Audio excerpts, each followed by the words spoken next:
little, really. We just thank you so much that Sam could come here today. And I pray that you speak through him and it be your words tonight. I just pray for open hearts right now, that we can all listen and take in what he's going to say to us right now, Lord. Pray this in your name, Jesus. Amen. Amen. Just going to get some things from over here. I have got some props. I'm hoping not to drop anything. I'll leave them just there for you. Well, it's really great to be here. It's very strange coming back to the church that I grew up in and seeing people that were here when I grew up older.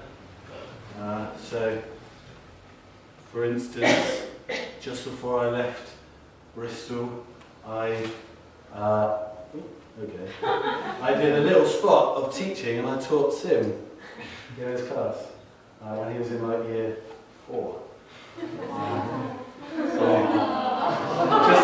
Just thought I'd embarrass you with Sim. I'm going to embarrass the Exmouth in a minute. So that's fine.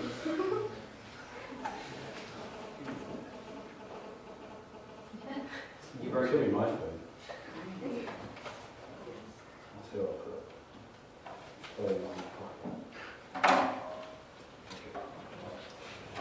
So I want to share with you tonight a key truth, really, about being a follower of Jesus.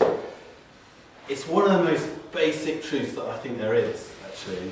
And I find that we get it so wrong a lot of the time. It's the reason why there are so many people that I know that have walked away from their faith, or they've chosen not to have a faith, because they just haven't quite grasped this truth. And it's kind of a crazy truth, and it makes no sense when we look at it. But actually, the reason it makes no sense is because we look at Christians in the world around who haven't grasped the truth. And so as a result of that, we think that perhaps it isn't quite as simple as we first expected it to be. I want to talk to you about Jesus and the incredible truth that as a follower of Jesus, we're forgiven. We're forgiven for the things that we do wrong, and as a result of that forgiveness, we can be free and live the life that God has for us. So I want to explain this by looking right back at the beginning of Genesis, in fact a little bit before Genesis, at the creation of the world. And in fact a little bit before the creation of the world. So, before creation there is God. He always was there, he always is there. In fact he's eternal. In other words, he's forever. With God there's no beginning and there's no end. Now this can be really hard to grasp, that he's eternal, because for us there is always a beginning and there is always an end. But God designed time, and if we can get that in our minds, then it starts to make it slightly easier to understand. So I think what I'd like to ask is, Jack, can you just come and stand here? And Frank, can you just come and stand here? Just over there, please. Okay, so I want you to imagine for a moment that I am God. I know this is very difficult to imagine. Please just try your best to imagine that I'm God. And here, Jack and Frank are representing a timeline.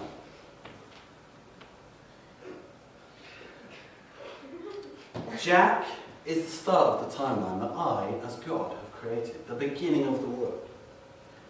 Frank is the end of that timeline. The end that yet hasn't happened. And we are somewhere in the line of this.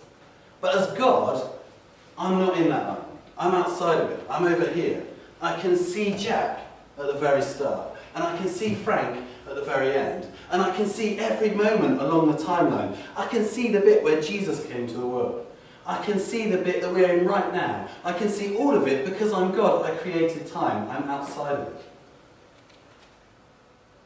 So Frank and Jack as my markers are just to represent that fact that I, as God, have created time and I can see all parts of it.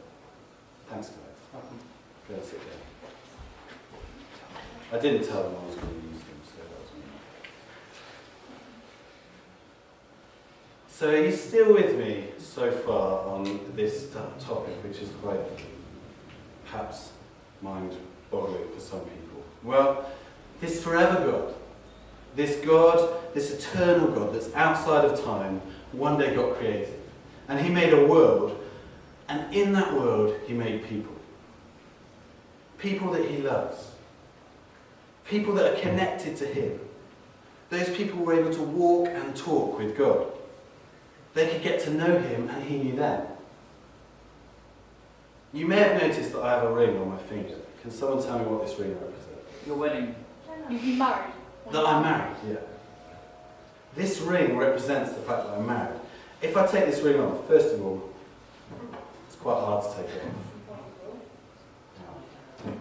Don't do it. But secondly, it actually leaves a mark on my hand.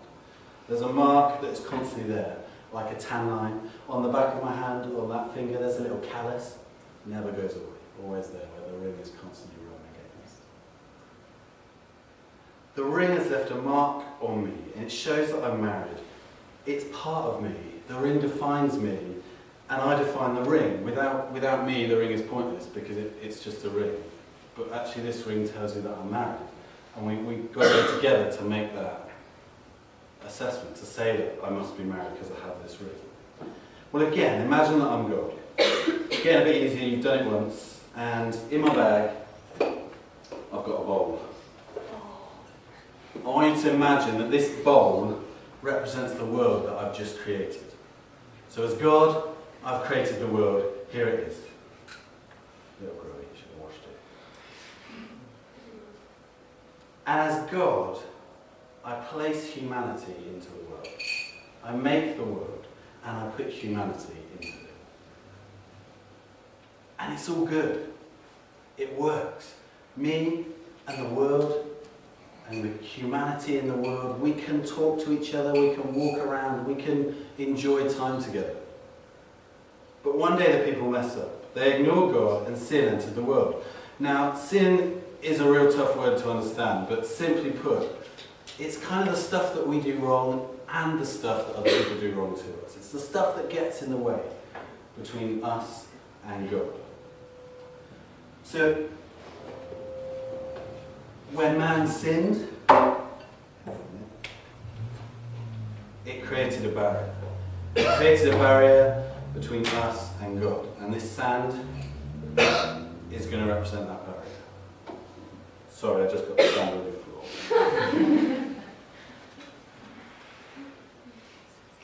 In fact, it did more than just create a barrier between us and God, it separated us from God. Just now I said that when we were created connected to God. Which means that our soul and his soul were connected. We were part of each other. Like my ring is part of me. It doesn't mean anything if it's not on my finger, it's just a ring. But when it's with me, it means something. And in the same way, when God created the world, we were created as part of God. We had a mark on him that tells him that we're his. And we could talk with him, walk with him, we were part of him. Sin came in and it severed that connection. God created us to be secure, significant, and accepted in him. When Adam and Eve messed up, they lost that spiritual life that had given them security, significance, and acceptance. Because it was through our connection with God that we had these things. Without this connection, we're left with a God-shaped hole in our souls. And as a result, we start looking to fill it with bits that are missing wherever we can find them. That's a nice sound. The problem is, we might look for security in our relationships. We might look for significance in our jobs. We might look to be accepted in our friends. The problem is that our relationships, jobs and friends fill a hole for a while, but unfortunately they let us down. And when they do, our world can feel like it crashes down around us, our emotions take over, and life can seem pointless.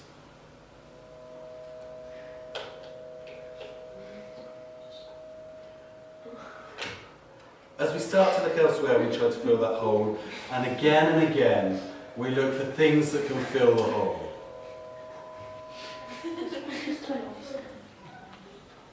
Okay. But all the time, we carry the scars of those things that have hurt us. We carry the scars of the things that have changed us. And if we're not careful, those changes, those scars can change us beyond recognition. If I pull my ring out of the sand, it's dirty. It's got bits all over it because it's scarred from the stuff that it's been in. In John 10 verse 10 it says, I have come that you may have life and have it to the full. When Jesus came to earth, he came to fix this problem. He came to restore our relationship with the Father. In coming to earth and dying for us and then raising from the dead, Jesus beat death and made atonement for our sin. What do I mean by atonement? I mean that he cleaned us. Jesus picked us up. He reached down into the world, picked us up, and cleaned us.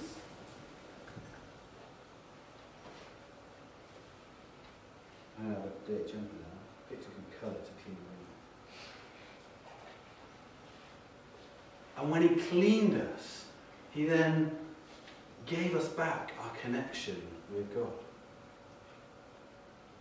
If we choose to accept it. Once you become a Christian, you actually automatically become significant and accepted and secure in Jesus. Even though sometimes it doesn't feel like it. You see, we get that connection back. It changes us. We're back where we should be with God. And this is where sometimes people struggle, because becoming a follower of Jesus transforms you into a saint. You become a child of God. However, if we believe that through Jesus we're simply sinners who Jesus saved, then we carry on acting like sinners that Jesus saved. If we believe through Jesus that we're no longer sinners, but instead we're saints, then we start to live like it. The difference is we're now saints who sometimes sin, as opposed to sinners who sometimes do good. When a caterpillar starts out life, it starts out life awkwardly, kind of meandering across the ground. It's not graceful, it's kind of weird. But one day, it goes through an amazing transformation when it wraps itself up in a cocoon and it comes out as a beautiful butterfly. If that butterfly lands, which it does, it doesn't turn back into a caterpillar. It's still a butterfly, it's just a butterfly that landed. It's a butterfly that's acting like it did before it went through its transformation. But it still gets up and flies away again. It's still able to soar through the sky and be the beautiful butterfly that it was made to be. And in the same way, when we become Christians, we're transformed by Jesus into saints. And although sometimes we mess up, we act like sinners, again, it doesn't change the fact that he saved us, and so through him we're saints. Jesus died for us so that we could be connected to God again. And he did that once for every single time that we mess up. And we can keep coming back to him time and time again. He never gives up on us. Because he paid the price for us with his life. And that isn't the ultimate price anyone could ever pay. And that check that pays for our sin never bounces. It's cleared every time. I said at the start of this talk that for some people, this is really hard to understand. And the reason I say this is because it's literally ridiculous to think that someone would pay the price for us. We had a speaker come to visit us in Exmouth recently, and he told a story that I'm going to steal, but changed slightly, so it works for me.